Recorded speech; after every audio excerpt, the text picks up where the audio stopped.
Hi guys, this is going to be a very short video for Unit 34 website design strategy. We're just looking at P3. I kind of feel we've covered it a little bit with P1, that's why I'm not going to spend too much time on it. As you know, some of these BTEC assignments, there's a lot of repetition, and we hope to improve on that next year, but this assignment is from the current year. So let's get through this nice and quick.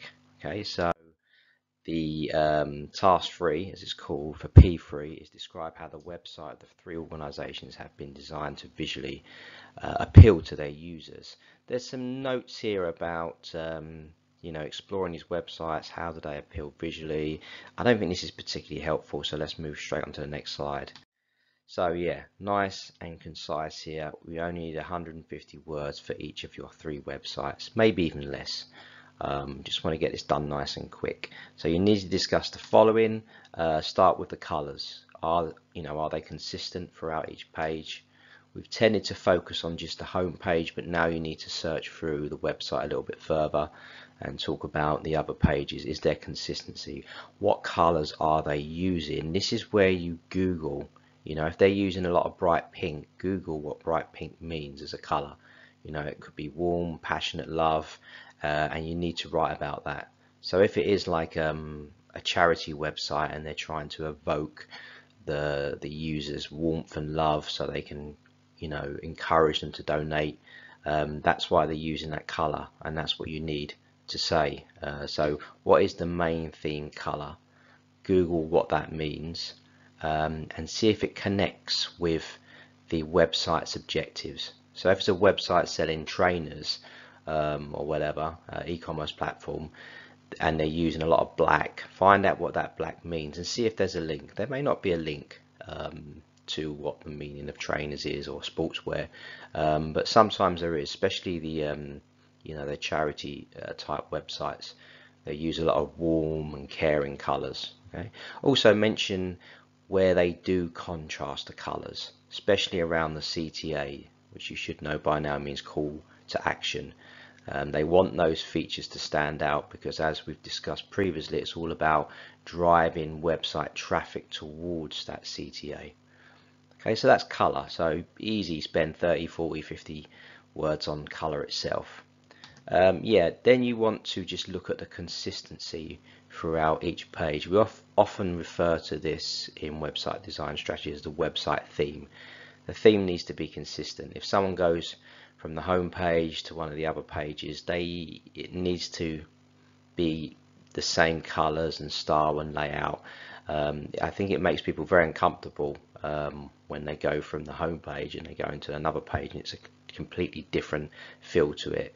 They feel like they've probably left the site they originally went to. It just doesn't look professional. So talk about the unified style of that website. Also, just touch on consistency. This really comes very similar to unified style as well, that the colors are consistent, the fonts are consistent, the type of images are all consistent. Nothing kind of looks like it doesn't need to be there. And also, there's this consistency in terms of navigation. You can easily go from one page to the next and of course back again very easily, and this is what we talked about before, breadcrumbs.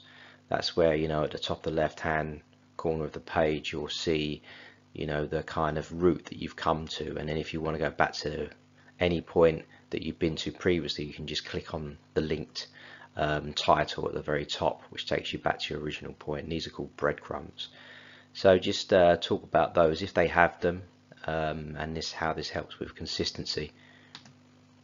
And finally, we mentioned this before, white space. You can have wonderful images, really inspiring text, but if it's all crammed together, it's going to put people off. White space is there to promote and bring out good graphics and images and text. So it's very important to have white space. How are they using it well? If there's too much of it, if there's big gaps where there's no information there, that's a very odd thing. It feels like a half-built building. So white space is good, but you don't want to overdo it. You want to make sure every area is filled, because we don't want to waste any of that space, but at the same time there needs to be an adequate amount of space between text and images and other graphics. So white space is very important. And that's really it for P3. It shouldn't take you long.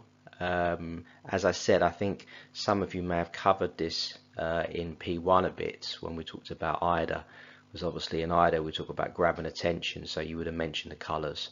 So don't spend too much time on this, get it done nice and quick. You can easily do this today because I'm going to be uploading how to do M1 and D1 at some point this week. Okay, thank you.